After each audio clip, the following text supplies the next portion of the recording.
दुनिया का सबसे खतरनाक ड्रग डीलर कौन है? अगर आपके दिमाग में पाब्लो एस्कोबार या अल चापो का नाम आ रहा है, तो आप गलत हैं। इतिहास के सबसे बड़े ड्रग डीलर्स ने कभी जंगलों में छिपकर काम नहीं किया। नहीं, उन्होंने कभी पुलिस पर गोलियां चलाई। इसके उलट ये लोग दुनिया के सबसे आलीशान म्यूजियम्स को चंदा देते थे। इनके नाम पर यूनिवर्सिटी में बड़ी बड़ी बिल्डिंग्स खड़ी थी और ये न्यूयॉर्क के सबसे पॉश इलाकों में इज्जतदार लाइफ जी रहे थे। हम बात कर रहे हैं सैकलर परिवार की। एक ऐसा परिवार जिसने कानूनी तरीके से एक ऐसी दवा बेची जो हेरोइन से भी ज्यादा खतरनाक थी। पिछले 2 दशकों में करीब 5 लाख अमेरिकियों की मौत का सीधा संबंध इसी परिवार की बनाई हुई कंपनी पर्ड्यू फार्मा से है। ये कोई मामूली कॉर्पोरेट स्कैम नहीं है। ये एक सोची समझी साजिश थी जिसमें डॉक्टर्स, रेगुलेटर्स और मार्केटिंग के दिग्गजों ने मिलकर एक पूरे देश को नशे की खाई में धकेल दिया। आज की इस इन्वेस्टिगेटिव डॉक्यूमेंट्री में हम उस काले सच की परतों को खोलेंगे जिसे $35 बिलियन के मुनाफे के नीचे दबा दिया गया था। इस कहानी की शुरुआत होती है 20वीं सदी के मध्य में, जब आर्थर सैकलर नाम के एक शख्स ने दवाइयों की दुनिया में कदम रखा। आर्थर सिर्फ एक डॉक्टर नहीं था, वो मार्केटिंग का जादूगर था। आज हम टीवी पर जो दवाइयों के एड्स देखते हैं, उसका जनक आर्थर ही था। उसने महसूस किया कि दवा बेचने के लिए आपको मरीज को नहीं, बल्कि डॉक्टर को टारगेट करना होता है। उसने वैलियम जैसी दवाइयों को इस तरह प्रमोट किया कि वो उस दौर की मदर लिटिल हेल्पर बन गई। लेकिन असली खेल तब शुरू हुआ जब 1990 के दशक में सैकलर परिवार ने अपनी कंपनी पर्ड्यू फार्मा के जरिए एक नई दवा लॉन्च की, ऑक्सीकॉन्टिन। यह एक ओपियोइड थी, यानी अफीम से बनी दवा। मेडिकल साइंस में ओपियोइड्स को सिर्फ कैंसर के आखिरी स्टेज वाले मरीजों या सर्जरी के तुरंत बाद दिए जाने वाले तेज दर्द के लिए इस्तेमाल किया जाता था, क्योंकि सबको पता था कि ये दवाइयां किसी को भी ड्रग एडिक्ट बना सकती हैं। लेकिन सैकलर परिवार की सोच अलग थी। उन्हें इसमें एक गोल्ड माइन दिख रही थी। अब सवाल यह था कि एक बेहद नशीली और खतरनाक दवा को आम जनता तक कैसे पहुंचाया जाए। इसके लिए पर्ड्यू फार्मा ने एक ऐसी मार्केटिंग स्ट्रेटजी तैयार की जो इतिहास में पहले कभी नहीं देखी गई थी।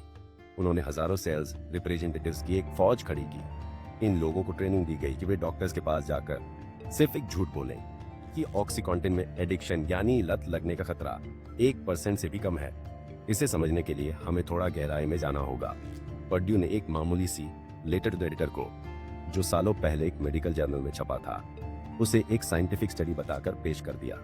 उस पत्र में लिखा था कि अस्पताल में भर्ती मरीजों को जब पेन किलर दिए जाते हैं तो लत कम लगती है। पर्ड्यू ने इस बात को घुमा फिरा कर पूरे अमेरिका के डॉक्टर्स के गले उतार दिया कि ऑक्सीकॉन्टिन दुनिया की सबसे सुरक्षित दर्द निवारक दवा है। उन्होंने डॉक्टर्स को मुफ्त छुट्टियां, महंगे डिनर और भारी भरकम कमीशन देना शुरू किया।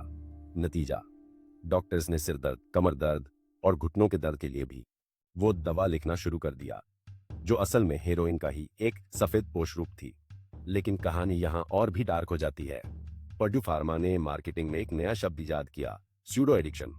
जब मरीजों को इस दवा की लत लगने लगी और वे और ज्यादा डोज मांगने लगे, तो पर्ड्यू ने डॉक्टर से कहा कि ये लत नहीं है, बल्कि मरीज का दर्द अभी पूरी तरह खत्म नहीं हुआ है।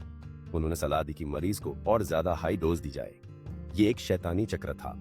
आप जितना ज्यादा डोज देते, आप उतने ही बड़े एडिक्ट बनते जाते। पर्ड्यू को पता था कि उनकी दवा लोगों को मार रही है, लेकिन उनके लिए हर एडिक्ट एक लाइफ टाइम कस्टमर था। कंपनी के इंटरनल ईमेल से बाद में पता चला कि रिचर्ड सैकलर, जो उस वक्त कंपनी के सर्वेसर्वा थे, का मानना था कि एडिक्ट्स ही असल में अपराधी हैं। उन्होंने अपनी मार्केटिंग को उन इलाकों में ज्यादा आक्रामक बनाया जहां मैनुअल लेबर ज्यादा था, जैसे माइनिंग टाउन्स और इंडस्ट्रियल बेल्ट्स, जहां लोगों को अक्सर शरीर में दर्द रहता था। देखते ही देखते अमेरिका के छोटे छोटे शहर श्मशान बनने लगे। इस पूरे कानूनी कत्लेआम में पर्ड्यू फार्मा का सबसे बड़ा हथियार था टाइम रिलीज मैकेनिज्म। उन्होंने दावा किया था कि ऑक्सीकॉन्टिन की गोली पेट में धीरे धीरे घुलती है, इसलिए इसका नशा एक साथ नहीं होता। लेकिन ड्रग लेने वालों ने जल्दी ही समझ लिया कि अगर वे इस गोली को पीसकर नाक से सूंघ लें या इंजेक्शन से ले लें, तो उन्हें हेरोइन से भी तेज किक मिलती है। पर्ड्यू को इस खामी का पता दवा लॉन्च होने के शुरुआती महीनों में ही चल गया था, लेकिन उन्होंने इसे ठीक करने के बजाय दबाना बेहतर समझा। क्यों? क्योंकि उनकी बिक्री आसमान छू रही थी। साल 2000 तक आते आते ऑक्सीकॉन्टिन की कमाई $1 बिलियन सालाना पार कर चुकी थी। ये वो दौर था जब FDA के एक अधिकारी कर्टिस राइट ने इस दवा को मंजूरी देने में मदद की थी, और सिर्फ 1 साल बाद उन्होंने पर्ड्यू फार्मा में ही $4 लाख की सैलरी वाली नौकरी ज्वाइन कर ली। सिस्टम और मुनाफे का ऐसा तालमेल पहले कभी नहीं देखा गया था। जब मौत के आंकड़े इतने बढ़ गए कि उन्हें छिपाना नामुमकिन हो गया, तब जाकर कानून के हाथ इस परिवार तक पहुंचे। लेकिन यहाँ भी सैकलर परिवार ने अपनी शातिर चालें चलना बंद नहीं किया। उन्होंने अपनी कंपनी पर्ड्यू फार्मा को दिवालिया घोषित करने की फाइलिंग कर दी, जबकि उससे पहले ही उन्होंने कंपनी के बैंक खातों से लगभग $10 बिलियन निकालकर अपने पर्सनल ट्रस्ट्स में डाल दिए थे। उन्होंने कोर्ट में एक ऐसी सेटलमेंट डील का प्रस्ताव रखा जिसमें वे कुछ $1 बिलियन देने को तैयार थे, लेकिन एक शर्त पर कि सैकलर परिवार पर भविष्य में कभी कोई सिविल लायबिलिटी केस नहीं चलाया जाएगा।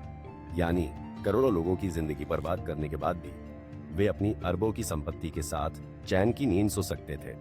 इसे पैसा फेंक कर आजादी खरीदना कहते हैं। आज की हकीकत ये है कि अमेरिका में ओपियोइड संकट के कारण हर साल 70,000 से ज्यादा लोग ओवरडोज से मर रहे हैं। जब प्रिस्क्रिप्शन वाली दवाइयां महंगियां मिलनी बंद हो गईं, तो उन एडिक्ट्स ने मेक्सिकन ड्रग कार्टेल से हेरोइन खरीदना शुरू कर दिया। इस तबाही की जड़ में वही एक लालची मार्केटिंग स्ट्रेटजी थी। सैकलर परिवार के नाम आज दुनिया के कई बड़े म्यूजियम से हटा दिए गए हैं। उन्हें समाज में अछूत माना जाने लगा है। लेकिन क्या इतना काफी है? क्या चंद $1 बिलियन का जुर्माना उन लाखों परिवारों की भरपाई कर सकता है जिन्होंने अपने बच्चों को खो दिया?